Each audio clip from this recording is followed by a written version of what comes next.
حضور فرمانے لگے روز نہ ملا کرو، وقفے سے ملنے سے محبت بڑھتی ہے۔ حضرت صدیق اکبر بھی مجمع میں بیٹھے تھے، وہ بھی 3 نمازوں میں نہ آئے تو پیچھے ہی نماز پڑھ کے چلے گئے۔ ایک روایت ہے عصر مغرب عشاء، اور دوسری جگہ لکھا کہ نہیں ظہر عصر مغرب تھی، پیچھے نماز پڑھی چلے گئے، پھر عصر پڑھی چلے گئے، پھر مغرب پڑھی، اور حضور نے زور کے بعد حضرت انس بن مالک سے پوچھا ابو بکر نہیں آئے؟ پھر عصر کے بعد پوچھا ابو بکر نہیں آئے؟ پھر مغرب کے بعد پوچھا ابو بکر نہیں آئے؟ تو حضرت انس بن مالک کہتے ہیں میں بھی حیران تھا کہ وہ نماز تو پڑھ کے گئے ہیں، اور حضور کا طریقہ تھا کہ سلام پھیر کے پیچھے دیکھتے تھے، تو حضور نے دیکھ لیا، پھر بھی 3 دفعہ پوچھا کہ وہ آئے نہیں؟ سمجھے میری بات کو؟ حضور فرما رہے ہیں نماز پڑھنے تو ساری دنیا ہی آتی ہے، وہ تو اسپیشل آیا کرتا تھا، وہ آیا نہیں؟ آئے نہیں جناب صدیق اکبر؟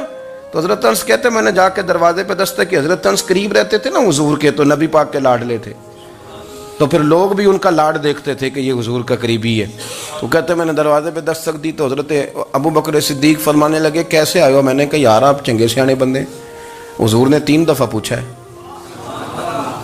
3 دفعہ پوچھا ہے۔ تو حضرت سیدنا ابو بکر صدیق دوڑے آئے، حضور حکم ہو؟ تو نبی کریم نے فرمایا یار سارا دن تو نظر ہی نہیں آیا، تو کدھر تھا تو؟ سارا دن ملا ہی نہیں۔ اللہ کرے آپ کے اس جملے کے حسن کی سمجھ آئے۔ آپ دیکھیں جو چاشنی یہاں ٹپک رہی ہے، جو وقار یہاں ٹپک رہا ہے، ذرا اس کا مزاج تو دیکھیں، اور یار تو نظر ہی نہیں آیا سارا دن۔ تو حضرت صدیق اکبر کہتے ہیں کوئی بات بھی نہیں تھی پر میں رو پڑا، میں نے کہا حضور آپ نے تو فرمایا تھا کہ ذرا وقفے سے ملا کرو محبت بڑھتی ہے۔ تو حضور فرمانے لگے ابو بکر میں نے کہا تھا پر تجھے تو نہیں نہ کہا تھا، تو کوئی اور تھے جن کو کہا تھا، تجھے تھوڑا کہا تھا، اور اتنے بڑے جملے نہیں ملیں گے۔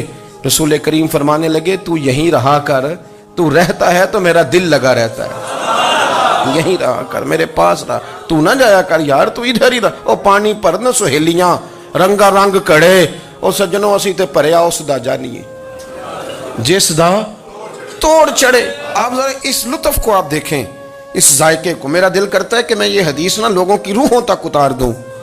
حضور فرماتے ہیں میں نے جس کے سامنے دین پیش کیا اس نے دلیل مانگی، وہ بھی کوئی اپنا ہے جو اپنوں سے دلیلیں مانگے، وضاحتیں مانگے، یہ کیسے تھا تو وہ کیسے تھا، تو یہ چیز کدھر سے آئی تو وہ کدھر گئی۔ آپ اپنوں سے دلیلیں مانگ رہے ہیں، آپ اپنوں سے اپنوں کو کٹوروں میں کھڑا کیا۔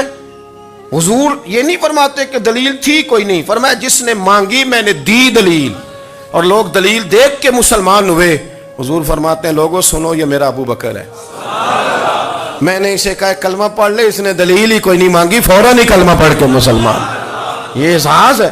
یہاں تو تھک گئے لوگ اپنوں کو دلیلیں دیتے، وہ جی ویسے کیسے تھا، تو ایک بندہ یہ کہہ رہا تھا تو دوسرا کہنے دے جو دنیا کہتی ہے، تو اپنی بات کر، تو بتا تو کیا کہتا ہے، اپنی رائے بیان کر، تیرا نظریہ کیا ہے، تیرا ذوق کیا ہے، تو چھوڑ لوگ کیا کہتے ہیں، اپنی بات کر۔